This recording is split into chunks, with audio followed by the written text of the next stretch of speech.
कृपया सहानुभूतीपूर्वक आणि पारदर्शकपूर्वक हे स्वामींचं कार्य आहे, हे आपलं स्वतःचं नाही. याला पूर्व इतिहास आहे. कदाचित आपण स्वामी चरित्राचं मनन चिंतन किंवा श्रवण केलं असेल तर असे अव्यवहार्य सेवेकरी सुद्धा त्या काळात होते स्वामींचे.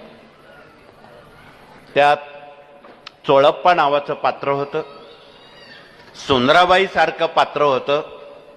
स्वामींनी जेवर ऐकायचं तेवर ऐकलं आणि एक दिवस फौजदारला सांगून सुंदराबाईंची रवानगी जेलमध्ये केली. का केली? ज्यावेळी त्यांच्या घराची झडती घेतली त्यावेळी 2 ट्रक साड्या आणि 1 ट्रक मिठाईचा खराब झालेली मिठाई भरली. अशी जी काही लोभात पडणारी व्यक्तिमत्व आहे जे असतील ते, त्यांच्यासाठी स्वामींनी हातात बडगा घेतलेला आहे. म्हणून आपण कृपया जे कोणी अव्यवहार्य किंवा पारदर्शक नसतील त्यांना ही शेवटची वॉर्निंग आहे.